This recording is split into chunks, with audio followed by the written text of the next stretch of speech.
So hello and welcome student, कैसे हो आप लोग। आई होप सारे हैप्पी होंगे, हेल्दी होंगे। चलिए तो स्टार्ट करते हैं ये अपना लर्निंग सेशन।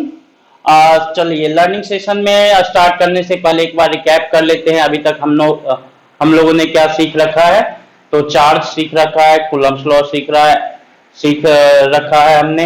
इलेक्ट्रोस्टैटिक फोर्स क्या होता है ये सीख रखा है। उसके अलावा इलेक्ट्रिक फील्ड का कैलकुलेशन कैसे होता है, तो फ्रॉम कूलम्ब्स लॉ भी सीख रखा है एंड उसके बाद गॉस लॉ भी सीख रखा है। इलेक्ट्रिक फ्लक्स क्या होता है ये भी सीख रखा है। इलेक्ट्रिक फ्लक्स का कैलकुलेशन किस तरह से करते हैं ये भी सीख रखा है। उसके अलावा हम इलेक्ट्रिक पोटेंशियल भी सीख रखे हैं। ना हम बात करेंगे इलेक्ट्रिक फील्ड की प्रॉपर्टी भी सीख रखे हैं हम लोग। ना हम बात करेंगे कंडक्टर जो है इलेक्ट्रिक फील्ड में होगा तो क्या होगा। Okay, so conductor in electric field. Okay, so conductor in electric field की बात करेंगे तो conductor in electric field.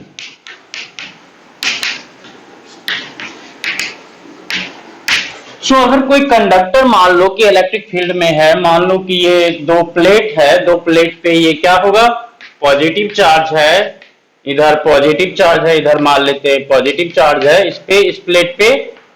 Okay, और इस प्लेट पे नेगेटिव चार्ज है, इस प्लेट पे नेगेटिव चार्ज है। तो इसके प्लेट के between plates electric field clearly बता सकते हो सर होगा, क्योंकि चार्ज है तो इलेक्ट्रिक फील्ड होगा, और चार्ज है तो इलेक्ट्रिक फील्ड क्या होगा।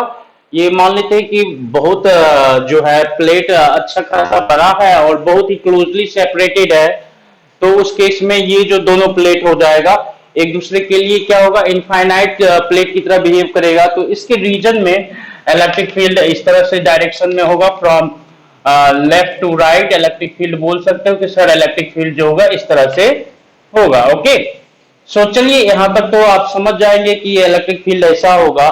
लेकिन अगर इसमें ही कंडक्टर एक प्लेस कर देते हैं, मान लेते हैं कि हम स्फेरिकल कंडक्टर प्लेस कर देते हैं, तो स्फेरिकल कंडक्टर इस तरह से हमने प्लेस कर दिया। ओके, तो इसमें क्या होगा, ये इलेक्ट्रिक फील्ड के इफेक्ट को इलेक्ट्रिक फील्ड को ये क्या करेगा, कंडक्टर अगर हम इसमें प्लेस कर दिए बिटवीन द प्लेट्स, कंडक्टर हमने प्लेस कर दिया स्फेरिकल शेप का, तो इलेक्ट्रिक फील्ड का क्या होगा, इसमें थोड़ा सा मॉडिफिकेशन हो जाएगा। मान लो कि जो दूर वाला इलेक्ट्रिक फील्ड है वो तो ऐसा चला जाएगा, लेकिन जो ये पास वाला है सो वो क्या होगा, ऐसा पहले आएगा और फिर ऐसा जाएगा, फिर ऐसा आएगा और फिर ऐसा जाएगा, ऐसा आएगा, ऐसा जाएगा। ओके, ऐसा आएगा और ऐसा यहां से पास होगा, ऐसा आएगा और फिर यहां से ऐसा पास हो जाएगा। ये जो इलेक्ट्रिक फील्ड होगा ये इस तरह से पास होगा। ओके, मान लेते हैं कि इलेक्ट्रिक फील्ड ऐसा है, ऐसा पास होगा। सो इलेक्ट्रिक फील्ड का पिक्चर आपको मिल गया, इलेक्ट्रिक फील्ड का पिक्चर मिल गया। ये क्या है, spherical solid spherical solid sphere conductor. आप इलेक्ट्रिक फील्ड का प्रॉपर्टी जानते हो क्या, इलेक्ट्रिक फील्ड जो है कंडक्टर के इनसाइड क्या होता है, इलेक्ट्रोस्टैटिक्स में कंडक्टर के इनसाइड जो है इलेक्ट्रिक फील्ड क्या होगा, जीरो होगा। तो अगर ये कंडक्टर है तो इसमें जो फ्री इलेक्ट्रॉन है तो वो फ्री इलेक्ट्रॉन क्या करेगा, अपने आप को री एडजस्ट करेगा। फ्री इलेक्ट्रॉन क्या होगा, इलेक्ट्रिक फील्ड के अपोजिट डायरेक्शन में अट्रैक्ट हो जाता है। तो अगर ये चार्ज पार्टिकल है, यहाँ पे पॉजिटिव चार्ज है, तो ड्यू टू इंडक्शन इधर जो होगा नेगेटिव चार्ज इंड्यूस हो जाएगा, और इधर जो है इलेक्ट्रॉन इधर से इधर अट्रैक्ट हो गया तो इधर जो है पॉजिटिव चार्ज हो जाएगा। देखो inside the conductor net electric field जो होगा जीरो होगा, inside the conductor net electric field क्या होगा, जीरो। लेकिन किसी स्पेसिफिक चार्ज की वजह से बोले तो इस तरफ की जो नेगेटिव चार्ज है उसकी वजह से भी इलेक्ट्रिक फील्ड है, इसकी वजह से जो पॉजिटिव चार्ज है उसकी वजह से भी इलेक्ट्रिक फील्ड होगा, और जो एक्सटर्नल इलेक्ट्रिक फील्ड है वो भी रहेगा, लेकिन सब मिलके क्या होगा, नेट इलेक्ट्रिक फील्ड जीरो। सो याद रखेंगे इंड्यूस चार्ज की वजह से भी इलेक्ट्रिक फील्ड है और ये एक्सटर्नल इलेक्ट्रिक फील्ड भी क्या है, एक्ट कर रहा है। दोनों मिलके तीनों मिलके क्या होगा, नेट इलेक्ट्रिक फील्ड इसके अंदर जीरो हो जाएगा। समझ गए? सो ये हमने बता दिया था आपको और इसको आपने विजुअलाइज कर लिया। ओके, चलिए ये अच्छी बात है। ना हम बात करेंगे इनसाइड द कंडक्टर जो पोटेंशियल होता है कंडक्टर थ्रू आउट, किसी भी पॉइंट पे देखेंगे तो पोटेंशियल क्या होगा, वो सब जगह क्या होगा, किसी भी पॉइंट पे सरफेस पे या इसके इनसाइड की बात करेंगे तो पोटेंशियल क्या होगा, सेम होगा। सो कंडक्टर क्या होगा, कंडक्टर जो होगा, conductor is equipotential body, equipotential body. सब जगह जो है हर एक पॉइंट पे, ईच एंड एवरी पॉइंट पे with in the conductor and on the surface of conductor potential क्या होगा, रिमेन सेम होगा। इलेक्ट्रिक फील्ड जो होगा इसके कंडक्टर में जब एंटर करते टाइम सरफेस पे एंटर करता हुआ दिखेगा तो ये क्या होगा, परपेंडिकुलरली एंटर करेगा और इससे बाहर होता हुआ भी दिखेगा तो ये क्या होगा, परपेंडिकुलरली बाहर होगा। चलिए ये पिक्चर हमारा क्लियर हो गया। ओके, नाउ हम बात करेंगे अलग तरह के कंडक्टर पे। ओके, सो हम बात करते हैं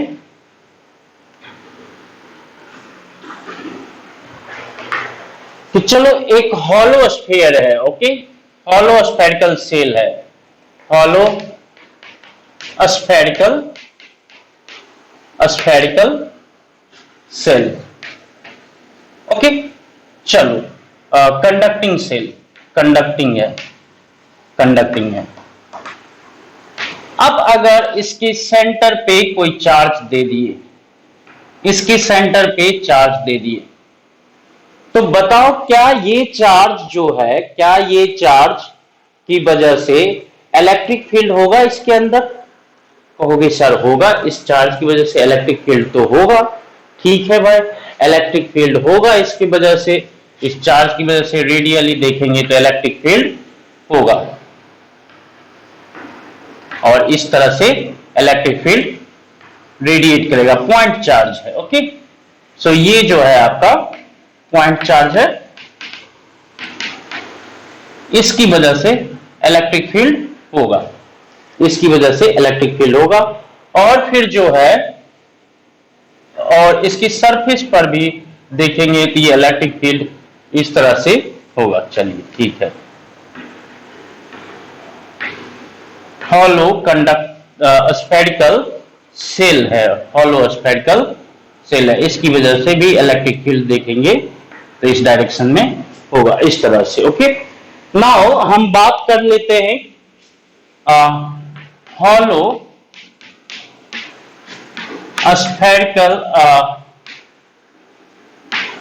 spherical concentric shell, concentric shell.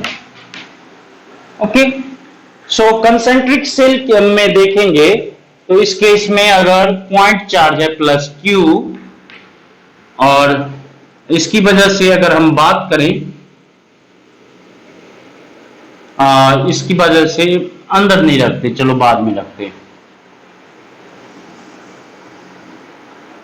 Okay, concentric cell है और इसमें ये जो है आपका मटेरियल है, ये मटेरियल है।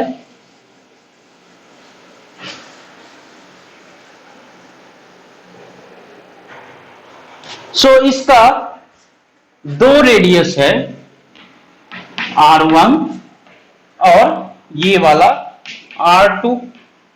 ये अप टू R1 क्या है, कैविटी है और R1 और R2 के एनुलर स्पेस जो है वहां पे मटेरियल है, कंडक्टिंग मटेरियल है। अब हम बात करेंगे तो यहां पे जो चार्ज देंगे Q, यहां पर चार्ज देंगे तो ये जो है conductor hollow spherical concentric shell नहीं बोल सकते हैं, इसको हम सेल बोल दें सीधा, हैविंग कैविटी। अब इसमें हम क्या किए, यहां पे चार्ज रख दिए। चलो ये तो मटेरियल है, बहुत अच्छे से समझना, ये बहुत ही इंपॉर्टेंट कंसेप्ट है, पूरी इलेक्ट्रोस्टैटिक्स का सबसे बढ़िया कंसेप्ट यही है। ओके, सो इस केस में एक ये मान लो कि थिन स्फेरिकल जस्ट सेल है, पॉइंट चार्ज रख दिया, तो इसमें तो होगा इस तरह से इलेक्ट्रिक फील्ड होगा, इसमें कोई दिक्कत नहीं है। अब इसमें अगर हम बात करें तो इस स्पेस में तो कंडक्टिंग मटेरियल है। अब कंडक्टिंग मटेरियल के अंदर अगर इस पॉइंट पे बात करें, इस पॉइंट पे, तो इस पॉइंट पे इलेक्ट्रिक फील्ड क्या होगा, जीरो हो जाएगा। यहां पर तो इलेक्ट्रिक फील्ड नॉट जीरो, और यहां पर बात करेंगे तो electric field not zero. Outside की बात करेंगे तो नॉट जीरो। 3 पॉइंट भी नहीं तो 3 पॉइंट बात कर ले। अगर मान लो कि ये है आपका ए, ये है आपका बी, और ये मान लेते हैं कि कोई भी सी, तो यहां पर देखो इस पॉइंट चार्ज की वजह से इधर तो जाएगा, इलेक्ट्रिक फील्ड रहेगा, but inside the material EB की बात करेंगे तो ईबी क्या होगा, नॉट जीरो हो जाएगा, ई ए नॉट जीरो। ईसी की बात करेंगे तो यहां पर भी इलेक्ट्रिक फील्ड होगा नॉट जीरो। चलो कैसे ये सब होता है इसके बारे में बात करते हैं। ओके, सो इस केस में अगर हम बात करेंगे तो यहां पे इलेक्ट्रिक फील्ड होगा या नहीं होगा, तो उसके लिए हम एक और फिगर बना लेते हैं। ओके, चलिए ये तो सिंपल सा था, ये समझ गए। अब हम हॉलो स्फेरिकल सेल जिसमें मटेरियल होता है इस तरह से, उसकी बात करते हैं। तो इस केस में बताओ, इस केस में ईबी क्या होगा, जीरो, और इसके किसी पॉइंट पे, इस पॉइंट का देखो, इसके सरकमफेरेंस, इस सरकमफेरेंस पे विद इन द मटेरियल, और ये आउटर सरकमफेरेंस पे 3 पॉइंट हैं अगर मान लो, तो इस तीनों, ये तीनों मटेरियल का के अंदर आ जाएगा। तो मटेरियल पे तो पोटेंशियल क्या होगा, सेम होगा। यहां पर जो पोटेंशियल होगा, यहाँ पे मान लो P है, ये Q है और ये R है। P जस्ट जो है इनर सरफेस पे है, R जो है जस्ट आउटर सरफेस पे है, और Q जो है with in the material conductor है। तो ये जो कंडक्टर होता है वो क्या होता है, इलेक्ट्रोस्टैटिक्स में इक्विपोटेंशियल सरफेस होता है। तो अगर इसको हम P Q R बोलें, तो अगर पोटेंशियल की बात करें तो अगर आपसे पूछे VP equal to VQ equal to VR बोलोगे, चलो ठीक है जी, VP equal to VQ equal to VR बोलोगे, ये तो सही है। और इसका क्या वैल्यू होगा उसके बारे में भी बात करेंगे। इलेक्ट्रिक फील्ड की बात करें तो ये यहाँ पे इलेक्ट्रिक फील्ड होगा, बट इसके अंदर इलेक्ट्रिक फील्ड नहीं होगा, और इसके बाहर इलेक्ट्रिक फील्ड होगा। सो इलेक्ट्रिक फील्ड की बात करेंगे तो ये देखो इनर सरकमफेरेंस और ये आउटर सरकमफेरेंस। अब देखो यहाँ पे इसको थोड़ा सा, इनर सरकमफेरेंस को थोड़ा सा बड़ा बना लेते हैं। चलो सो ये पॉइंट चार्ज यहाँ पे सेंटर पे रखा हुआ है। अब इसमें इलेक्ट्रिक फील्ड की बात करेंगे तो इलेक्ट्रिक फील्ड जो होगा इधर से इधर ऐसा होगा, इस तरह से, इस इधर देखेंगे तो इधर ऐसा होगा, इस तरह से, इधर देखें तो इधर ऐसा होगा, इस तरह से, इधर देखें तो ये जो है ऐसा होगा, इस तरह से। ओके, सो इलेक्ट्रिक फील्ड है तो 3 पॉइंट है, अगर ए और ये है B और ये है C, तो ये मान लेते हैं कि यहां से RA है, और ये जो है B, इसको RB बोल देते हैं, और यहां से ये C है तो ये RC पोजीशन पे है। ओके, सो इस केस में देखें अगर तो यहां पे प्लस Q रखा हुआ है, तो EA is not zero, electric field है, बट EB, ये point with in the conducting material, तो कंडक्टिंग मटेरियल जो होता है उसमें इलेक्ट्रिक फील्ड नहीं होता है। अगर उस कंडक्टर को हम इलेक्ट्रोस्टैटिक के इलेक्ट्रिक फील्ड में प्लेस करते हैं तो with in the material electric field नहीं होता है। इलेक्ट्रिक फील्ड की प्रॉपर्टी में ही आपको बता दिया गया है। क्यों नहीं होता है, अगर मान लो कि यहाँ पे कोई चार्ज बॉडी है और इस पे यहाँ पे कोई कंडक्टर रख दिए किसी शेप का, तो अगर उसमें इलेक्ट्रिक फील्ड होता तो कंडक्टर में, अगर मान लो कि यहाँ पे इलेक्ट्रिक फील्ड होता तो कंडक्टर में क्या होता है, फ्री इलेक्ट्रॉन होता है। तो फ्री इलेक्ट्रॉन इस इलेक्ट्रिक फील्ड के इफेक्ट में क्या होगा, आकर मूव करना शुरू करता। तो मूव करना शुरू करता तो क्या होता, करंट का कंस्टिट्यूशन होता, क्योंकि चार्ज जब मूव करना स्टार्ट करता है तो करंट को कंस्टिट्यूट करता है। ओके, सो नॉर्मली प्रैक्टिकली देखते हैं कि कोई चार्ज बॉडी के पास अगर कोई दूसरा बॉडी कंडक्टिंग बॉडी रखते हैं तो उसमें करंट नहीं होता है। सिंपल सा एक्सपेरिमेंट है। अगर ऐसा होता तो ये बहुत ही मतलब क्या कहते हैं सुपर फिनोमेना हो जाता। सिंपली एक चार्ज बॉडी ले जाते और उससे कहीं भी करंट जनरेट कर लेते। कहीं भी करंट क्या है, एनर्जी है, इलेक्ट्रिकल एनर्जी है। ओके, सो कहीं भी आप उस एनर्जी को हम यूटिलाइज कर लेते। ओके, चार्ज बॉडी को बनाना भी आसान होता है। दो बॉडी को आपस में रब कर दो, एक बॉडी चार्ज हो गया और उसके पास में लाके कंडक्टर को रख दो, फिर इलेक्ट्रिसिटी मिल जाता, उसको हम हार्नेस कर सकते थे। बट इलेक्ट्रिसिटी उस कंडक्टर में नहीं फ्लो करता है, इसका मतलब उसके मटेरियल के अंदर इलेक्ट्रिक फील्ड नहीं होता है। चलो इस बात को लिख भी सकते हो, नोट भी कर सकते हो। हम यहाँ पे लिख के बताएंगे, 15 मिनट टाइम पास भी कर सकते हैं इस पे, लेकिन जब आपको बोल दिया गया है तो उसको याद रखेंगे। ओके, सो इलेक्ट्रोस्टैटिक्स में अगर इलेक्ट्रिक फील्ड में किसी कंडक्टर को रखते हैं तो कंडक्टर के मटेरियल के अंदर इलेक्ट्रिक फील्ड जीरो होता है। इस पॉइंट को याद रखेंगे। क्या कारण है कि जीरो होता है, तो लिखते if there will be a electric field inside conductor then free electron of conductor can move, free electron of conductor inside conductor should move in influence of electric field, and due to movement of current there should be a current in the conductor, but in practically reality this is not happening. It means electric field inside conductor is zero. So conducting material में अगर किसी conductor को हम electric field में place भी करते हैं तो उसमें करंट नहीं होता है। करंट नहीं होता है इसका मतलब इलेक्ट्रिक फील्ड नहीं होता है। इलेक्ट्रिक फील्ड नहीं होता है इसका मतलब वहां पे करंट भी नहीं होता है, इसका मतलब पोटेंशियल डिफरेंस नहीं होता है। तो मटेरियल का हर एक पॉइंट, हर एक जो पॉइंट होगा with in the material and at the surface of material क्या होगा, इक्विपोटेंशियल होगा। ओके, सो ये बात हो गया। तो पिक्चर इसका इलेक्ट्रिक फील्ड की बात करेंगे तो ये आएगा। अगर हम ई ए की बात करें तो ई ए इक्वल टू, देखो इसके सेंटर पे प्लस क्यू चार्ज है तो के क्यू बाय आर ए, और ई बी की बात करें तो जीरो, और ई सी की बात करें तो के क्यू बाय आर सी हो जाएगा। के क्यू बाय आर ए यहां से यहां तक, यहां से यहां तक आर बी, यहां से यहां तक आर सी। आरबी की जरूरत नहीं पड़ेगी, डायरेक्टली आप E B equal to zero लिखेंगे क्योंकि विद इन द मटेरियल ये पॉइंट है। आरसी की बात करेंगे किस पॉइंट चार्ज से, यहां पर जो डिस्टेंस होगा K Q by R C square, sorry square होगा ना, हाँ स्क्वायर होगा। यहाँ पे देखो पीछे प्रीवियस वीडियो में भी कहीं कहीं पर स्क्वायर छूट जाता है इलेक्ट्रिक फील्ड के कैलकुलेशन में, तो याद रखेंगे कि स्क्वायर होता है पोटेंशियल में स्क्वायर नहीं होता है, सिर्फ R A R B R C होगा। ओके, सो आई होप ये पिक्चर आप समझ गए। अब यहाँ पे देखो ये एरो है तो ये इलेक्ट्रिक फील्ड का मत समझना कि ये एरो है। ओके, सो इसीलिए हम ये मिटा देते हैं, एरो वाला जो है मिटा देते हैं, ये लाइन समझ गए।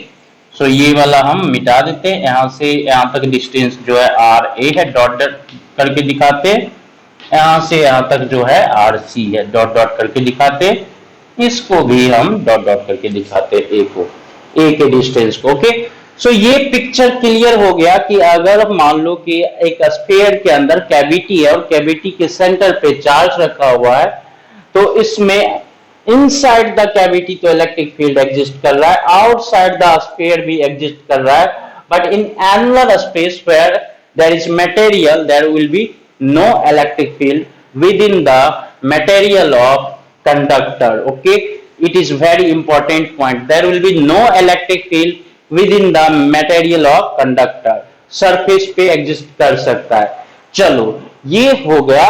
इसके अलावा हम और बात करेंगे, इसके अलावा अब और क्या बात करेंगे देखो, हाँ इसके अलावा 3 पॉइंट है। अगर मान लो कि ये है आपका L और ये है M और ये है m। सो इस केस में, और ये है p। ओके, सो इस केस में अगर हम बात करेंगे तो ये क्या होगा, Vm equal to Vp, Vm equal to Vp, और ये n जो है यहां पे रखते हैं। ओके, n, और ये l को भी यहां पे इनर सरफेस पे, इक्वल टू Vm, आप ऐसा भी कर सकते हैं Vn equal to Vm equal to VL equal to Vp। EP की बात करेंगे तो ये भी क्या होगा, 0 हो जाएगा। सो ये तीनों चारों पॉइंट क्या है, ये कंडक्टर के अंदर है यहां पर, और ये सरफेस पे, आउटर सरफेस पे, इनर सरफेस पे, and middle of the material है। तो पोटेंशियल क्या होगा, सब जगह L पर भी सेम होगा, M पर भी सेम होगा, N पे भी सेम होगा, P पे भी सेम होगा। सो पोटेंशियल की बात करेंगे तो पोटेंशियल क्या होता है, बताओ पोटेंशियल क्या होगा। पोटेंशियल का वैल्यू जो हो जाएगा Vn equal to Vm equal to VL equal to Vp, ये होगा आपका K Q by R2, K Q by R2। देखो R2 की बात करेंगे तो ये है आपका R1, और ये जो हो जाएगा R2। तो कहोगे सर कि आपने R1 क्यों नहीं लिया, R2 ही क्यों लिया। ओके, R1 क्यों नहीं लिया, R2 ही क्यों लिया, यहां पर ये इंपॉर्टेंट पॉइंट, इसको नोट करेंगे। ओके, हमने यहां पे R1 नहीं लिया, R2 लिया है। क्यों लिया है R2, तो उसकी बात हम करेंगे अब। ओके, चलिए। सो ये है हमारा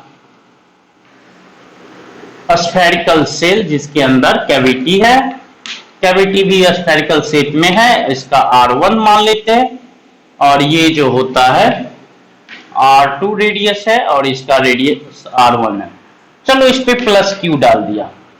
अब देखो यहां पर अगर P पे बात करेंगे तो ये EP क्या होता है, EP की बात करेंगे तो 0, EP तो 0 होता है। EP का 0 होने का मतलब क्या है, अगर P सेंटर से P तक का एक रेडियस ले और स्फेरिकल शेप में एक गॉसियन सरफेस हम कंसीडर करें, एक गॉसियन सरफेस कंसीडर करें, तो ये क्या होगा, अगर EP 0 है तो हर एक पॉइंट पे क्या होगा, इलेक्ट्रिक फील्ड 0, तो फ्लक्स क्या हो जाएगा, 0 हो जाएगा। और फ्लक्स अगर 0 हुआ तो गॉस लॉ अगर करेंगे तो गॉस लॉ क्या होगा, गॉस लॉ अगर लिखोगे फॉर पॉइंट P, तो अगर P क्या है, विद इन द मटेरियल कोई भी पॉइंट, ये पॉइंट, ये पॉइंट, ये पॉइंट, यहां तक आउटर सरफेस तक। ओके, सो अगर Gauss law for point P लिखेंगे आप तो क्या लिखेंगे, phi equal to Q in by epsilon naught. So Q in क्या हो जाएगा, 0 if phi equal to 0। Phi equal to 0 क्या होगा, क्योंकि एज मटेरियल के अंदर इलेक्ट्रिक फील्ड कहीं पर भी नहीं होगा, किसी भी पॉइंट पे नहीं होगा, तो इलेक्ट्रिक फील्ड किसी पॉइंट पे नहीं होगा। इस गॉसियन सरफेस से E डॉट DA का इंटीग्रेशन करेंगे, E डॉट DA का इंटीग्रेशन करेंगे तो ये क्या हो जाएगा, इलेक्ट्रिक फील्ड 0 है तो E डॉट DA क्या हो जाएगा, 0 हो जाएगा। क्या होगा, 0 होगा। जब फाई 0 होगा तो इंक्लोज चार्ज का वैल्यू क्या हुआ, 0। अब कहोगे सर कि यहां पर तो चार्ज है एक, और इंक्लोज, टोटल इंक्लोज चार्ज क्या होता है, तो वो होता है 0। इसका मतलब क्या हुआ कि ये कंडक्टर है, कंडक्टर के अंदर फ्री इलेक्ट्रॉन है, तो इंक्लोज चार्ज 0 होने का मतलब ये अगर प्लस Q होता है तो इसके इनसाइड वाले सरफेस पे क्या होता है, पॉजिटिव चार्ज है, तो फ्री इलेक्ट्रॉन क्या होगा, अट्रैक्ट हो जाएगा टुवर्ड्स द पॉजिटिव चार्ज। तो इनसाइड सरफेस पे क्या बन जाएगा, नेगेटिव चार्ज डिस्ट्रीब्यूट हो जाएगा, और इसका वैल्यू क्या होगा, -Q ही होगा। जो इंड्यूस्ड चार्ज निगेटिव होगा वो क्या होगा, माइनस क्यू होगा। अब देखो इस कंडक्टिंग मटेरियल का इलेक्ट्रॉन इधर अट्रैक्ट हो गया इनर कोर की तरफ, तो आउटर कोर पे इक्वल अमाउंट में क्या हो जाएगा, आउटर कोर पे इक्वल अमाउंट में, अगर हम बात करें आउटर कोर पे बात करें, तो आउटर कोर पे इक्वल अमाउंट में क्या हो जाएगा, सेम चार्ज आउटर कोर पे इक्वल अमाउंट में क्या हो जाएगा, same charge plus Q induce हो जाएगा। ओके, सो इस केस में देखेंगे तो अब अगर मान लो, हाँ यहां पे समझ गए क्या होता है कि कैविटी के अंदर, अगर मान लो कि कैविटी है उसके अंदर सेंटर पे हमने प्लस क्यू रखा, तो ड्यू टू इंडक्शन यहाँ पे इनर सरफेस पे फ्री इलेक्ट्रॉन अट्रैक्ट होके क्या कर देगा, निगेटिव चार्ज का एक्युमुलेशन हो जाएगा माइनस क्यू, और जिसके कारण यहाँ पर मटेरियल की बात करेंगे तो मटेरियल के अंदर किसी पॉइंट पे देखेंगे तो इलेक्ट्रिक फील्ड जीरो होगा। अब ये मटेरियल का ही फ्री इलेक्ट्रॉन क्या हुआ, सब इधर कोर की तरफ चला गया, तो मटेरियल का फ्री इलेक्ट्रॉन इधर चला गया, तो जो आउटर सरफेस पे होगा, आउटर साइड में मटेरियल क्या होता है, न्यूट्रल है ना, न्यूट्रल है मटेरियल, तो जितना निगेटिव चार्ज इनर कोर पे होगा उतना ही पॉजिटिव चार्ज आउटर कोर पे इंड्यूस हो जाएगा। ओके, सो ये इंपॉर्टेंट फीचर्स, इसको याद रखेंगे। सो अब इस केस में आपको शायद यहां तक पता चल गया है, लैंग्वेज हम नहीं लिख रहे, आप लैंग्वेज में लिख लेंगे, समझ लेंगे, बार बार इस वीडियो को देखोगे। ओके, अब हम बात करेंगे अगेन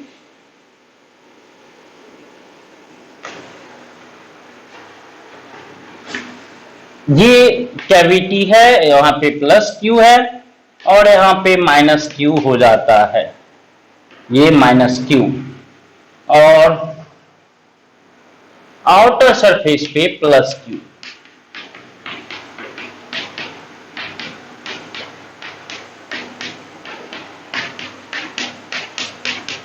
आउटर सरफेस पे क्या होगा, प्लस क्यू। अब इसके आउटसाइड किसी पॉइंट पी पे अगर हम देखेंगे तो आपसे पूछा जाएगा कि इलेक्ट्रिक फील्ड कितना होगा।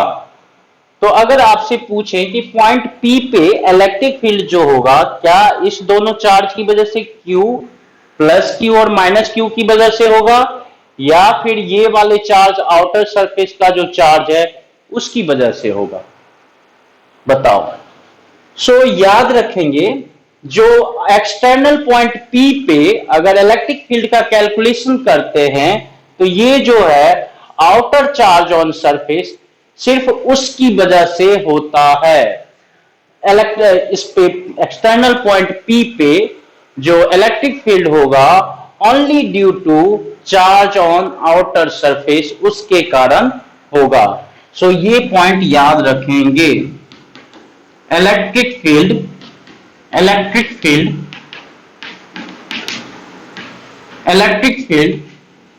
at point P, external point है, is due to outer charge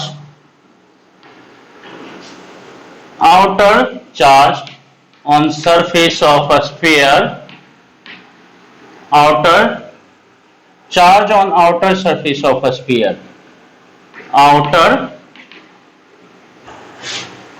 surface of a sphere. Okay, so electric field or at point P is due to charge on outer surface of a sphere only. Okay, ये याद रखेंगे। and electric field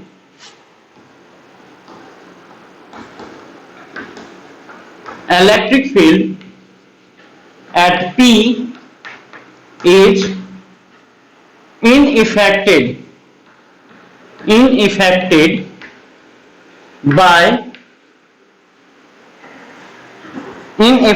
by यहां पर लिख देते charge inside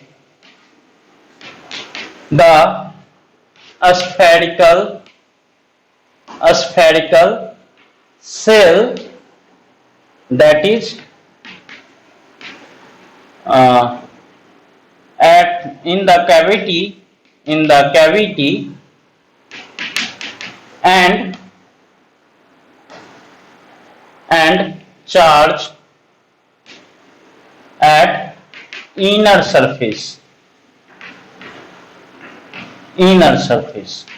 okay. So ये point बहुत ही important point है, ये पॉइंट बहुत इंपॉर्टेंट पॉइंट है। इस पॉइंट P पे जो इलेक्ट्रिक फील्ड होगा only due to outer charge होगा।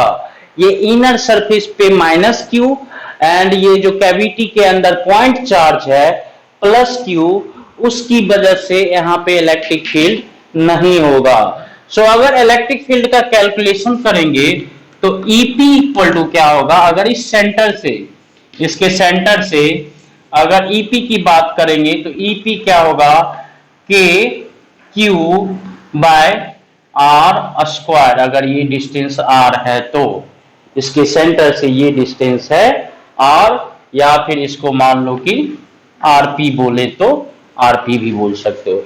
सो ये क्या होगा, KQ बाय R स्क्वायर। ऐसे भी अगर मान लो गॉसियन लॉ करोगे, गॉस लॉ का एप्लीकेशन करोगे तो R रेडियस का एक स्फेरिकल गॉसियन सरफेस कंसीडर करेंगे तो फ्लक्स क्या हो जाएगा, फ्लक्स हो जाएगा EP into 4 pi R square equal to Q enclosed. तो इस गॉसियन सरफेस की वजह से इनक्लोज चार्ज का काउंटिंग करेंगे हम, तो ये -q plus q and plus q, ये माइनस प्लस 0, ओनली ये प्लस बचेगा, समझ गए।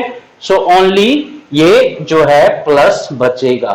सो इसका मतलब एक फैक्ट और होता है इसके, एक तो ये फैक्ट याद रखेंगे, बहुत ही, ये तीनों बहुत इंपॉर्टेंट है, एडवांस में इससे पूछे जाते हैं क्वेश्चन। ओके, बहुत ही आसान कंसेप्ट अगर याद रहा तो कोई भी क्वेश्चन आसान हो जाता है, नहीं तो फिर ये समझ में नहीं आता है।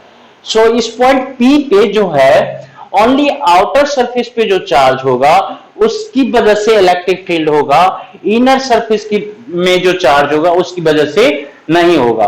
तो मतलब क्या, इस पॉइंट P पे जो इलेक्ट्रिक फील्ड है उसको, या इस पॉइंट P पे अगर कोई चार्ज रख दे हम, तो इसको ये दोनों चार्ज, इनसाइड चार्ज जो है इंटरेक्ट नहीं करेगा, इनसाइड चार्ज जो है इंटरेक्ट नहीं करेगा। और पॉइंट P पे मान लो कि Q चार्ज रख दिया आपने, Q चार्ज, तो इस प्लस Q चार्ज को ये दोनों चार्ज इंटरेक्ट नहीं करेगा, याद रखेंगे, इंटरटेन नहीं करेगा, ये दोनों चार्ज इसको इंटरटेन नहीं करेगा। चलो इसका उल्टा भी तो सोच सकते हैं हम, इसका उल्टा भी तो सोच सकते हैं क्या, कि अगर यहां पे हम चार्ज रखें तो ये चार्ज भी तो इसको इंटरटेन नहीं करेगा, यहां पर जो चार्ज है, सो ये चार्ज भी अंदर वाले चार्ज को इंटरटेन नहीं करेगा, या इंटरेक्ट नहीं करेगा, या इफेक्ट नहीं करेगा।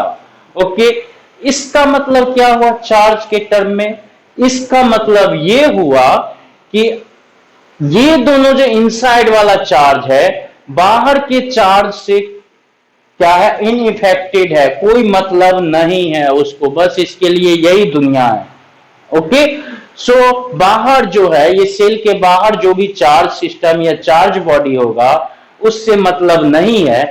चार्ज सिस्टम, चार्ज बॉडी कहने का मतलब बाहर के इलेक्ट्रिक फील्ड, बाहर वाला जो इलेक्ट्रिक फील्ड है उससे इसको मतलब नहीं है। तो इनसाइड द कैविटी अगर कोई चार्ज रखा गया है तो उसको एक्सटर्नल इलेक्ट्रिक फील्ड से कोई मतलब नहीं रहता है। ओके, एक्सटर्नल इलेक्ट्रिक फील्ड से कोई मतलब नहीं रहता है। इसी प्रॉपर्टी को यूज करते हैं हम लोग जो टॉय बनाते हैं, ये जो वॉचेज है, बहुत सारे इलेक्ट्रॉनिक एप्लायंसेस होते हैं, उसको बाहर का इलेक्ट्रिक फील्ड, बाहर का चार्ज बॉडी जो है इंटरेक्ट ना करे, इसलिए हम उसको कंडक्टिंग जो है घेरा में रखते हैं, कंडक्टिंग सेल के अंदर रखते हैं, कंडक्टिंग रिंग के अंदर रखते हैं, समझ गए। सो इससे क्या होगा, एक्सटर्नल इलेक्ट्रिक फील्ड से इनसाइड द कैविटी जो भी एप्लायंसेस हैं या इंस्ट्रूमेंट है वो क्या होता है, इनइफेक्टेड रहता है अगर हम उसके चारों तरफ एक कंडक्टिंग सेल लगा दे तो। चलिए, सो इसमें 3-4 पॉइंट आपको फिर से रिकॉल करने की जरूरत है। क्या कि अगर हम सेंटर कैविटी के सेंटर पे कोई चार्ज रखा हमने, तो ये क्या होगा, जितना चार्ज यहां पर रखा उसके कैविटी के इनसाइड सरफेस पे उतना ही नेगेटिव ऑपोजिट नेचर का चार्ज आ जाएगा। और दूसरा क्या, कैविटी में जो चार्ज रखेंगे वो सारा का सारा चार्ज कहां चला जाता है, आउटर सरफेस पे चला जाता है। कैविटी के अंदर जो चार्ज रखेंगे वो सारा का सारा चार्ज क्या हो जाएगा, आउटर सरफेस पे चला जाएगा। चलो, अब इससे पहले बताया था कि जब पोटेंशियल कैलकुलेट कर रहे थे तो हमने क्या किया था, हमने जब पोटेंशियल कैलकुलेट कर रहे थे तो हमने R2 का यूज किया था। तो सिमिलरली अब ये दोनों चार्ज को निकम्मा समझो, और जो है इस मटेरियल के अंदर, इस कंडक्टिंग मटेरियल के अंदर जो पोटेंशियल होगा only due to external charge होगा। So due to external charge surface के अंदर और सरफेस के किसी पॉइंट पे, आउटर सरफेस के किसी पॉइंट पे, इस बड़े वाले स्फीयर के किसी भी पॉइंट पे और इस बड़े वाले स्फीयर के अंदर किसी भी पॉइंट पे क्या होगा, पोटेंशियल सेम होगा। पोटेंशियल क्या होगा, सेम होगा। सो आई होप कि आप लोग अच्छे से इसको समझ गए हो। ओके, सो इसमें पॉइंट कौन कौन सा है कि अगर कैविटी के अंदर हमने चार्ज रखा तो वो क्या होगा, वो चार्ज सरफेस के आउटर स्फीयर के आउटर सरफेस पे चला जाएगा। अंदर वाले चार्ज को बाहर वाले इलेक्ट्रिक फील्ड या बाहर वाले चार्ज से कोई मतलब नहीं है। अगर अंदर रखा हुआ है चार्ज तो यहाँ पे कोई चार्ज रखते हैं तो ये वाला इफेक्ट नहीं करेगा, लेकिन आउटर सरफेस पे जो चार्ज है वो इसको जरूर इफेक्ट करेगा। ओके, इनसाइड पोटेंशियल क्या होगा, इसके अंदर का पोटेंशियल की बात करेंगे तो के क्यू बाय बड़ा वाला R2। सो इस केस में अब आप समझ गए कि अगर जो है ये R1 है और ये R2 है, ये R2 है, तो पोटेंशियल जो होगा, पोटेंशियल जो होगा 3 पॉइंट है, मान लो 3 पॉइंट है।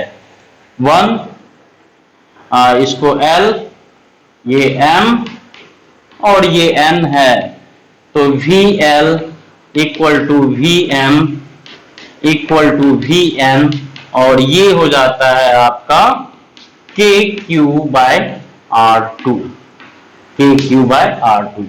फिर इसके अंदर पोटेंशियल इलेक्ट्रिक फील्ड होगा, देखो ये पॉजिटिव चार्ज से नेगेटिव चार्ज इलेक्ट्रिक फील्ड होगा, इसके अंदर पोटेंशियल का वेरिएशन है यहां से लेकर यहां तक, यहां से लेकर यहां तक, इसके अंदर पोटेंशियल का वेरिएशन है, but with in the material potential का वेरिएशन नहीं होगा। और इस पूरे सिस्टम की वजह से यहाँ पे अगर पोटेंशियल लिखेंगे तो सिर्फ आउटर चार्ज जो है उसकी वजह से हम पोटेंशियल लिखेंगे, ना कि इस दोनों को भी इंक्लूड करेंगे। ओके, सो आई होप आप समझ गए बच्चे, इसको 3-4 पॉइंट आपने समझ लिया।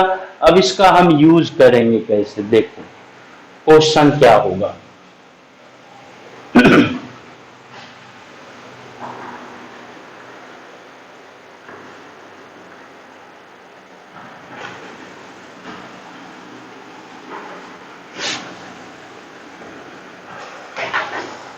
कंसेंट्रिक सेल है,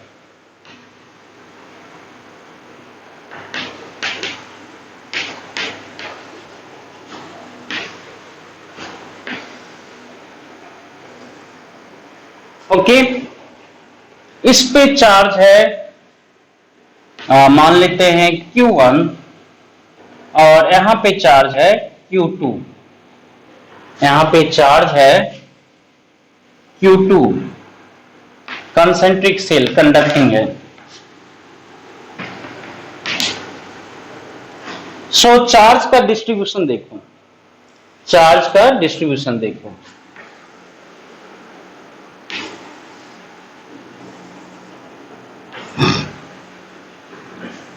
ये अगर प्लस Q है Q2 है, तो ये यहाँ पे कंडक्टर है, तो इसके इनर सरफेस पे क्या हो जाएगा, -Q2 हो जाएगा। अब इस पे तो चार्ज कुछ दिया नहीं है आपने, इस पे तो कोई चार्ज नहीं रखा है आपने, इसके सेंटर पे यहां पे रखा है और एक चार्ज इसको दिया है, एक चार्ज आपने इसको दिया है, एक चार्ज आउटर स्फीयर को दिया है,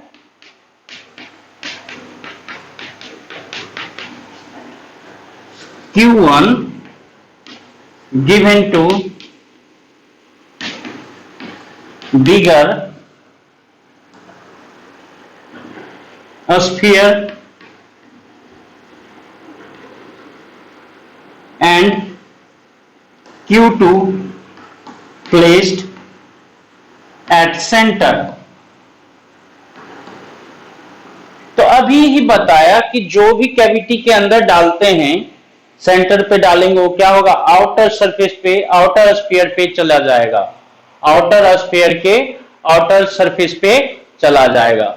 तो उसी को समझो, ये Q2 है, तो यह जो है इनर, मतलब कि इनर सेल के इनर सरफेस पे -Q2 हो जाएगा, और ये जो है इनर सरफेस के आउटर, इनर स्फीयर के आउटर सरफेस पे +Q2 हो जाएगा, और फिर आउटर सरफेस के इनर, आउटर स्फीयर के इनर सरफेस पे, आउटर स्फीयर के इनर सरफेस पे ये जो है इस तरह से -Q हो जाएगा, और यहाँ पे Q2 है तो ये Q2 लगाइए, और फिर अगर इस प्लस के अकॉर्डिंग यहाँ पे माइनस हुआ है, तो यहाँ पर तो ये भी क्या है, ये जो है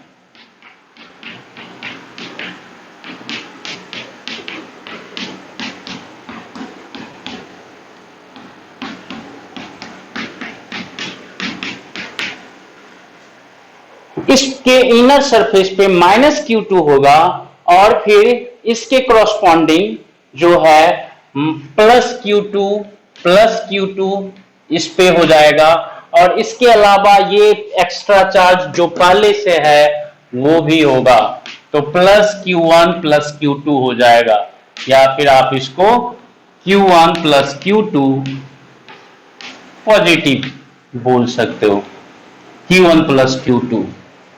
ओके, सो आप इसको इस तरह से बोल सकते हो। तो charge on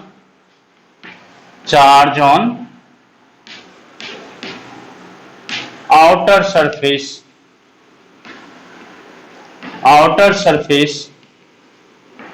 of outer sphere, hollow sphere।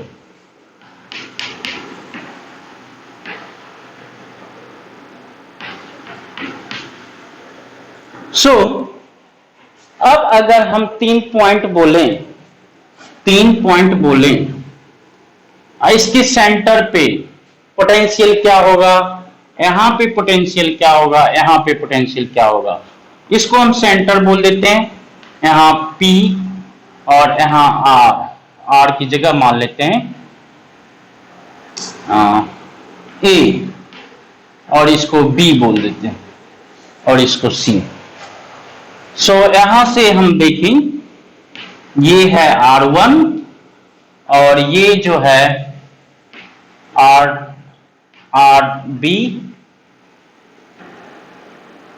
और यहां से इसको हम बोल देते हैं RA, और ये जो होगा R2, तो C पॉइंट यहां पे होगा, और ये +Q2 है, +Q2, C पॉइंट ये सेंटर पॉइंट, B, A, और हाँ ठीक है, कोई दिक्कत नहीं, और यहां पे सेंटर। ओके, सो अगर हम बात करें potential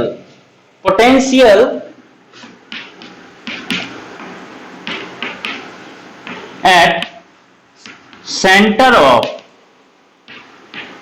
of concentric concentric cell, potential at centre of concentric shell की बात करेंगे तो इस पॉइंट पे पोटेंशियल की बात करेंगे। तो देखो इस पॉइंट पे पोटेंशियल जो होगा इसकी वजह से हम देखेंगे, इसकी वजह से देखेंगे तो क्या हो जाएगा बताओ।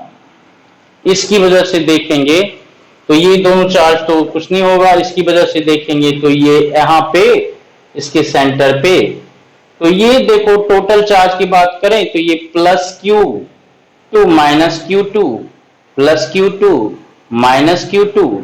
हम सिंपली बात करेंगे तो ये क्या हो जाएगा, इस पे तो कोई चार्ज है नहीं, इस पे तो कोई चार्ज है नहीं, तो इस पे इसके सेंटर पे बात करेंगे तो डायरेक्टली हम लिख सकते हैं ये क्या होगा, टोटल चार्ज तो 0 हो रहा है, तो यहां पर देखो ये हो जाएगा कि Q2 Q1 plus Q2 by R2 okay. चलो K Q1 Q2 by R2 हो जाएगा। और इसकी बात करेंगे पोटेंशियल एट B की बात करेंगे, तो पोटेंशियल एट B, तो B में देखें तो B की बात करेंगे तो ये क्या हो जाएगा, इसकी बात करो तो पोटेंशियल एट B की बात करेंगे, ये इस पॉइंट पे पोटेंशियल की बात करेंगे तो ये देखो ये क्या होगा, ये जो है इसका जो पोटेंशियल होगा और इस सरफेस का जो पोटेंशियल होगा और यहां पर जो पोटेंशियल होगा वो सब क्या होगा, सेम होगा। सो इसमें देखेंगे तो एक potential at centre of concentric shell की बात करेंगे तो ये जो हो जाएगा आपका वो KQ1 bye Q2 bye R, और यहां पर देखें तो पोटेंशियल एट B, ये भी क्या होगा, पर B जो है ये पॉइंट ये पॉइंट ये पॉइंट यहां पर इसके अंदर, तो ये हो जाएगा KQ1 Q2 बाय R2 ही होगा, क्या KQ1 Q2 बाय R2 होगा। ठीक है जी, चलिए सो ये अच्छी बात है। एंड पोटेंशियल एट A की बात करेंगे तो पोटेंशियल एट A जो हो जाएगा, ये तो आउटसाइड है दोनों के, तो इस यहां पर जो पोटेंशियल होगा इसकी वजह से तो कुछ नहीं होगा, सिर्फ आउटर सरफेस की बात करेंगे, आउटर सरफेस की बात करेंगे हम लोग। तो यहां पर देखो ये आउटर सरफेस की बात करेंगे तो आउटर सरफेस की बात करेंगे तो ये क्या हो जाएगा यहाँ पे, हाँ ये आउटर सरफेस की, मान लो ये हॉलो स्फीयर है तो इसके आउटसाइड जो पॉइंट होता है तो पूरा चार्ज हम मानते हैं कहां पर होता है, सेंटर पे। तो ये हो गया आपका कि Q1 Q2 बाय ये जो है RA, ओके। सो RA लिखेंगे, आई होप वीडियो में दिख रहा होगा, एक बार चेक करने दो कि Q1 Q2 बाय RA, बहुत बढ़िया। चलिए सो आई होप ये समझ गए, ये कंसेप्ट बहुत ही बढ़िया था, बहुत ही अच्छा था कंसेप्ट। अब इस पे एक तो प्रॉब्लम और करते हैं।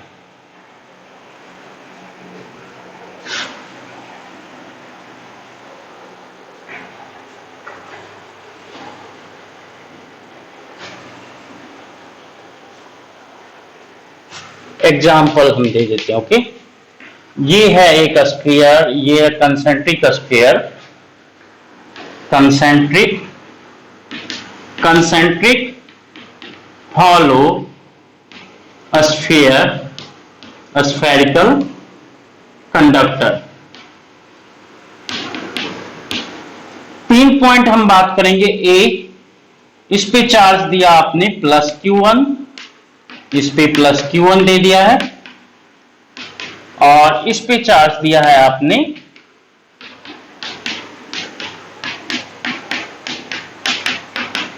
Plus Q2, okay. Plus Q1 is given to inner cell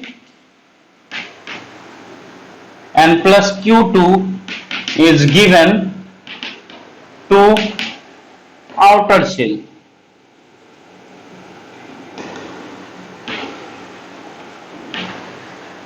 अब 3 पॉइंट लेंगे ए, बी और सी।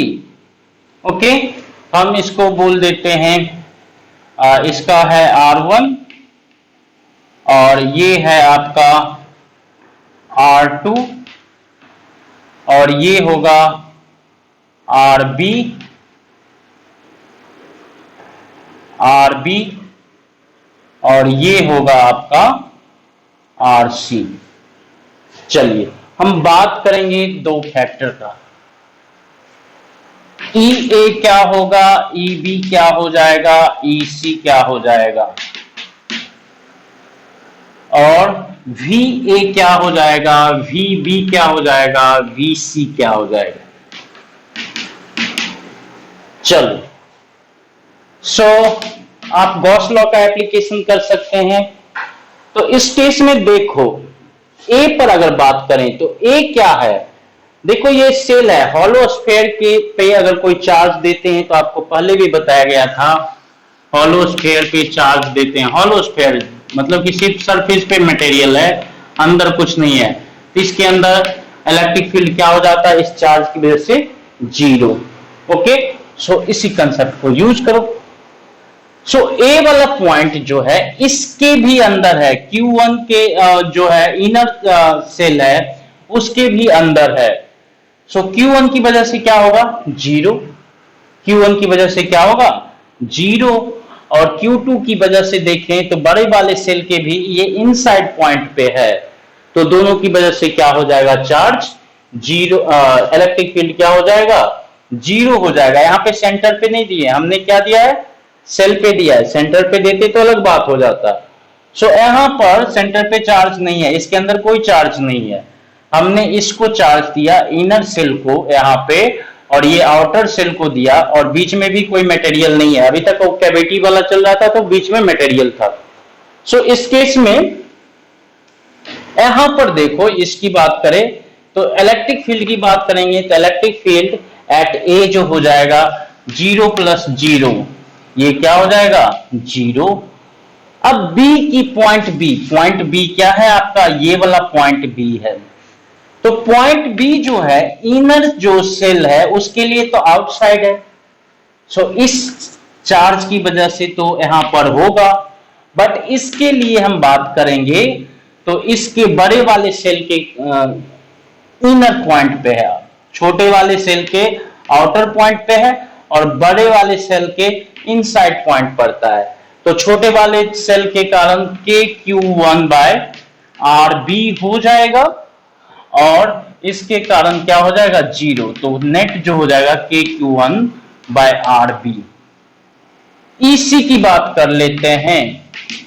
सो EC देखो ये पॉइंट C जो है इसके भी आउटसाइड है और इसके भी आउटसाइड है। ओके, ये क्या है, दो सिर्फ सेल है, इसके अंदर मटेरियल, अंदर रीजन में मटेरियल नहीं है। ओके, सो ये देखो इसकी वजह से देखेंगे C पे तो ये पॉइंट C जो है इस हॉलो स्फीयर का भी आउटर पॉइंट है और बड़े वाले जो हॉलो स्फीयर है उसका भी आउटर पॉइंट है। तो अगर इसकी इनर वाले हॉलो स्फीयर की बात करेंगे तो K देखो यहाँ पे जो डिस्टेंस ले रहे हैं KQ1 बाय इसके आउटर पॉइंट पे जब आता है तो आउटर पॉइंट को के केस में हम कंसीडर करते हैं कि हॉलो स्फीयर का टोटल चार्ज जो है हॉलो स्फीयर के सेंटर पे होता है और उस सेंटर से उस पॉइंट का हम डिस्टेंस लिखते हैं। तो KQ1 बाय RC एंड ये क्या हो जाएगा, इसके भी आउटसाइड पॉइंट पे है तो हम इसका भी पूरा चार्ज मानते हैं कि इसके सेंटर पे है और फिर इसके सेंटर से ये डिस्टेंस हम लिखते हैं तो KQ2 बाय RC। सो हम इसको लिख सकते हैं KQ1 plus Q2 by RC। Okay, so ये लिख सकते हैं हम लोग। चलिए नाउ हम पोटेंशियल की बात करेंगे। तो VA देखो ये क्या है, ए पॉइंट जो है सेंटर वाला, सो ये पॉइंट छोटे वाले सेल के भी अंदर है छोटे वाले हॉलोस्फीयर के भी अंदर है। तो हॉलोस्फीयर में जब हॉलोस्फीयर पे चार्ज होता है तो उस केस में बताया था, हॉलोस्फीयर को चेक करो पिछले वीडियो में। तो इलेक्ट्रिक फील्ड तो जीरो होता है, बट पोटेंशियल क्या होता है, के क्यू बाय आर हो जाता है। आर क्या होगा, हॉलोस्फीयर का रेडियस हो जाता है।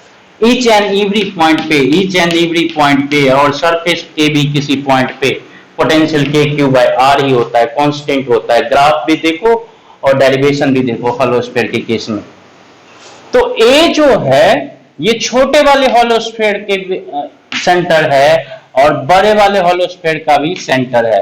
तो छोटे वाले हॉलोस्फीयर के कारण के क्यू वन बाय, यहाँ पे सॉरी, यहाँ पे स्क्वायर हम भूल रहे हैं बच्चे, स्क्वायर भूल रहे हैं। देखो यहाँ पे ये स्क्वायर हम भूल रहे हैं, इलेक्ट्रिक फील्ड में स्क्वायर होगा ना, बहुत बार हम भूल गए हैं वीडियो में, उसको करेक्ट कर लेना। कहीं पर अगर भूल गए होंगे इलेक्ट्रिक फील्ड लिखते टाइम आर स्क्वायर लिखना, तो उसको करेक्ट कर लेंगे। ओके, सो यहाँ पे VA में आर सिर्फ होगा। तो ये जो है हॉलोस्फीयर, ये छोटे वाले हॉलोस्फीयर के अंदर है और छोटे वाले हॉलोस्फीयर पे चार्ज है Q1, तो KQ1 बाय छोटे वाले हॉलोस्फीयर का रेडियस R1।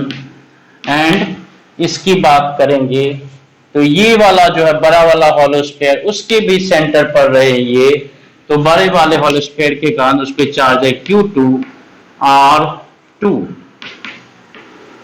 आई होप आप इसको समझ गए हो। VB की बात करेंगे तो VB क्या हो जाएगा, देखो जी बच्चे, VB की बात करेंगे जब पॉइंट ये है आपका, तो ये इस केस में छोटे वाले हॉलोस्फीयर के आउटसाइड आ गया। तो उस कारण क्या हो जाएगा, जब आउटसाइड हॉलोस्फीयर के होता है तो के क्यू बाय आर हो जाता है, और वो आर क्या होता है, सेंटर से पॉइंट का डिस्टेंस, तो आर बी। बट यहां पे ये इंपॉर्टेंट है, नोट करेंगे, ये वाला पॉइंट इसके तो अंदर ही है। तो जब हॉलोस्फीयर के अंदर होता है पॉइंट, ये पॉइंट क्या है, बिगर हॉलोस्फीयर जो है उसके अंदर पड़ रहा है, तो उसके अंदर जो है के क्यू बाय आर, वहां पे आर क्या होता है, रेडियस ऑफ हॉलोस्फीयर। सो के Q2 बाय, यहां पे आर भी नहीं आएगा, क्या होगा, इसका रेडियस R2 रहेगा। ये क्या होगा, R2। वेरी वेरी इंपॉर्टेंट, याद रखेंगे, नोट करेंगे इसको सबको। ओके, VA VB V हो गया। नाउ आप बात करेंगे VC का।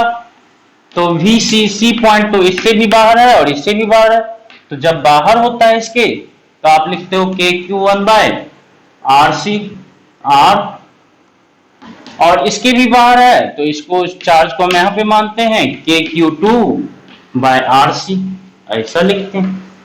सो ये बहुत इंपॉर्टेंट है, हमने जो पोटेंशियल लिखा है पॉइंट ए पे, पॉइंट बी पे, पॉइंट सी पे, चेक करो इसको अच्छे से, एक बार यहीं पे चेक कर लो। VA क्या क्यों लिखा, R1 R2 लिखा है यहाँ पे, VB RB यहाँ पे लिखा है, R2 लिखा, और इसमें RC है, इसमें RC है। बहुत इंपॉर्टेंट एडवांस लेवल का क्वेश्चन या मेंस लेवल में पूछा जाता है, पोटेंशियल ऐसा दे देगा और क्या होगा, आसानी से आप लिख सकते हो, आपको याद रखना है सिर्फ। ओके, सो आई होप आप इसको समझ गए हो। और भी क्वेश्चन करते हैं इस पे।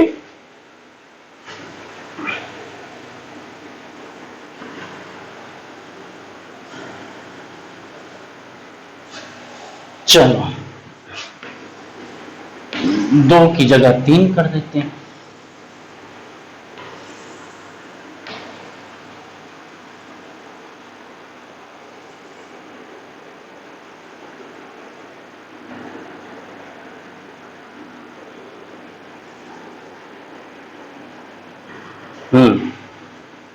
तो ये जो है इस पे मान लेते हैं Q1 चार्ज दिया है आपने, इस पे Q2 चार्ज दिया है, इस पे Q3 चार्ज दिया है, पॉइंट है C B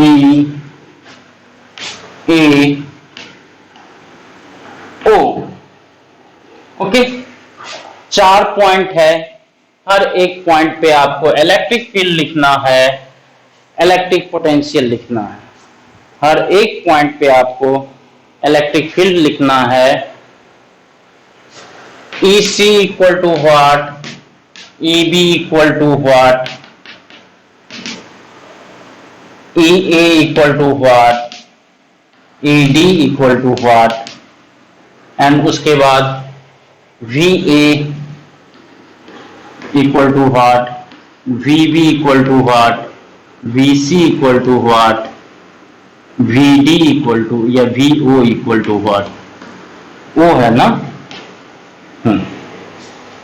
सो इस केस में बताइए 4 पॉइंट पे अलग अलग इलेक्ट्रिक फील्ड क्या होगा, अलग अलग पोटेंशियल क्या होगा।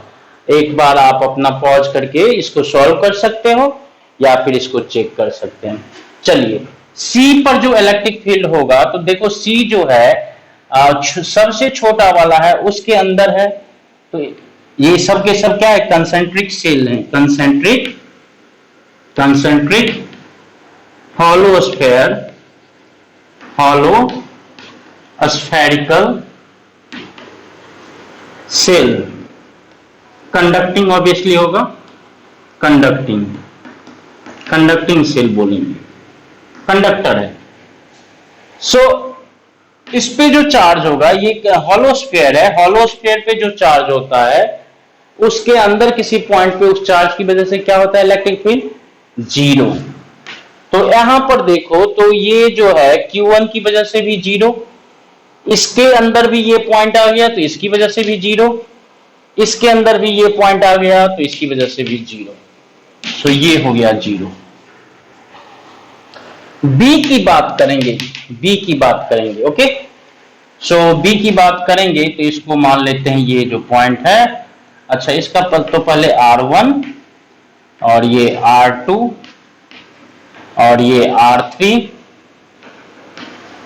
और ये RB और ये RA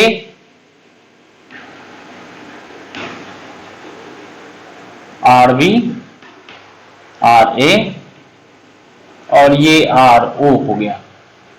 चलिए सबका डिस्टेंस भी बता दिया आपको। नाउ EC, तो C पॉइंट जो है इसके भी अंदर आ गया, तो इस चार्ज की वजह से भी इलेक्ट्रिक फील्ड 0, ये भी हॉलो स्फीयर है और C जो है उसके इनसाइड पड़ता है, तो हॉलो स्फीयर के इनसाइड किसी पॉइंट पे इलेक्ट्रिक फील्ड 0, तो इसकी वजह से भी 0, इसकी वजह से भी 0। B पॉइंट पे, यहां पे B की बात करेंगे तो ये जो है सबसे छोटा वाला उसके आउटसाइड है, तो इसकी वजह से होगा क्या होगा, KQ1 बाय RB का स्क्वायर। बट ये जो है Q2 जो ये वाला स्फीयर है उसके इनसाइड है, ये वाला स्फीयर है उसके इनसाइड है, इसका मतलब Q2 के कारण इस पे 0, Q3 के कारण भी इस पे 0। तो ये हो गया KQ1 बाय RB का स्क्वायर। नाउ पॉइंट A है, तो A पॉइंट को अगर देखोगे तो ये जो है A पॉइंट, ये Q1 वाला स्फीयर जो है उसके आउटसाइड है, Q2 वाला जो स्फीयर है उसके आउटसाइड है, बट Q3 वाला जो स्फीयर है उसके इनसाइड है। तो आप इसको लिखोगे KQ1 बाय, अब यहां पे इसके आउटसाइड है तो यहां से ये डिस्टेंस लिखेंगे, इसके रेडियस से कुछ नहीं लेना, तो RA का स्क्वायर प्लस KQ2, ये भी क्या है इसके आउटसाइड है तो इसके रेडियस से R2 से कुछ नहीं लेना देना, RA लिखेंगे यहां पे, और इसकी वजह से ये जो है ये तो इसके बाहर है, तो ये वाला पॉइंट इसके अंदर है, तो इस Q3 की वजह से इस पॉइंट पे जो इलेक्ट्रिक फील्ड होगा वो क्या होगा, 0। तो ये हो गया आपका K बाय RA का स्क्वायर Q1 प्लस Q2।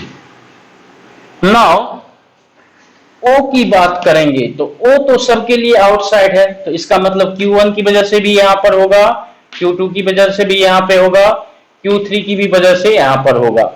अब यहाँ पे Q1 की वजह से, Q2 की वजह से, Q3 की वजह से बोल रहे हैं, तो इसका मतलब क्या हुआ कि बेसिकली जो है Q1 Q2 तो यहां पर ही आ जाएगा आउटर स्फीयर पे।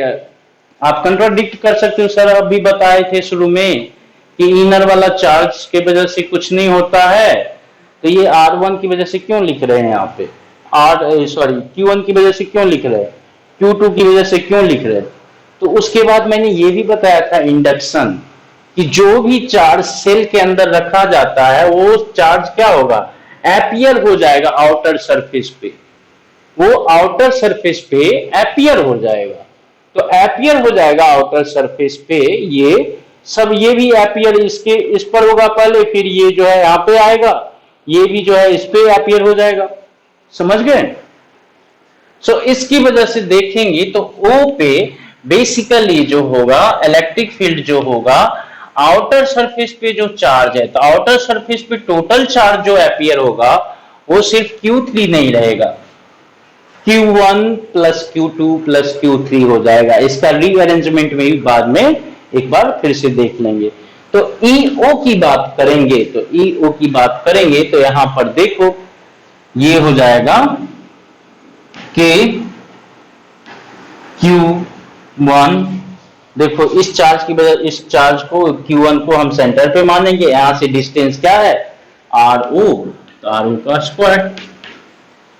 Q2 को भी हम सेंटर पे मानेंगे, यहां से डिस्टेंस क्या है RO, तो RO का स्क्वायर। Q3 को भी हम सेंटर पे मानेंगे, यहां से क्या है RO डिस्टेंस है, तो RO का स्क्वायर। ये इसको हम ऐसा भी लिख सकते हैं एक ही टर्म में, आउटर सरफेस वाला चार्ज कंसीडर करें Q1 plus Q2 plus Q3, और ये आउटसाइड है, ये पूरा का पूरा चार्ज सेंटर पे एज्यूम किया जा सकता है।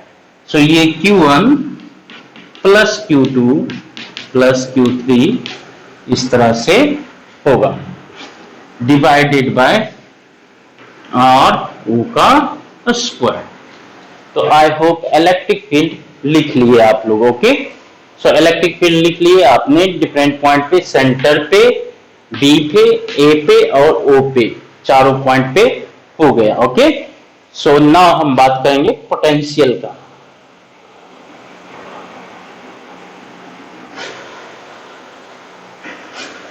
सो VC लिखेंगे सबसे पहले सेंटर पे। तो ये सेंटर पॉइंट जो है Q1 के अंदर है, Q1 वाले स्फीयर के अंदर है, हॉलो स्फीयर के अंदर, हॉलो स्फीयर पे चार्ज अगर Q है तो उसके अंदर का जो हर एक पॉइंट क्या होता है, इक्विपोटेंशियल होता है, उसके सरफेस के पोटेंशियल के इक्वल होता है। तो KQ1 बाय हम लिखेंगे R1।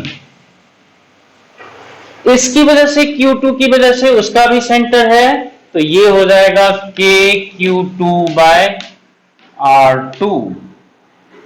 एंड इसकी वजह से भी क्या है, बड़े वाले स्फीयर के का सेंटर पड़ रहा है, तो इसकी वजह से भी जो पोटेंशियल होगा इनसाइड पॉइंट पड़ रहा है, तो KQ3 बाय R3। हम इनसाइड वाला सारा चार्ज को हटा के हम समझ सकते हैं कि यहाँ पे Q1 Q2 Q3 है, तो पोटेंशियल जो हो सकता है KQ1 यहाँ पे अलग अलग नहीं हो करेंगे। ओके, ठीक है। सो VC हो गया। नाउ हम बात करें VB का। सो VB क्या होगा, VB की बात करेंगे तो यहाँ पे जो पोटेंशियल होगा देखो, सो ये वाला जो स्फीयर है उसकी तो आउटसाइड है, तो आप लिखोगे KQ1 बाय, अब यहां पर आप क्या लिखेंगे R1 नहीं लिखेंगे, इस सेंटर से आउटसाइड है ना इस स्फीयर के, तो यहां से ये डिस्टेंस RB, ठीक है भाई। अब ये देखेंगे Q2 की वजह से इस पॉइंट पे B पे, तो Q2 वाला जो स्फीयर है उसके तो अंदर है ये point B point. Okay, so B point अंदर है, तो अंदर क्या होता है potential KQ by radius of a sphere, तो radius of a sphere R2।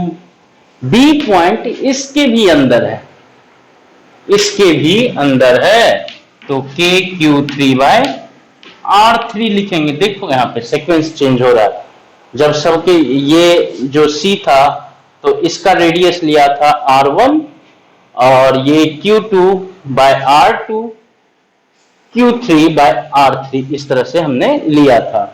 अब इसके बाहर चला गया, इसके बाहर ये चला गया, बट ये पॉइंट इसके अंदर है और इसके अंदर है, तो एक दूसरा टर्म में इसका रेडियस सेकंड वाले का, तीसरे टर्म में थर्ड वाले का, सबसे बड़े वाले का रेडियस यहाँ पे आ रहा है। ओके, सो ये पॉइंट को नोट करो।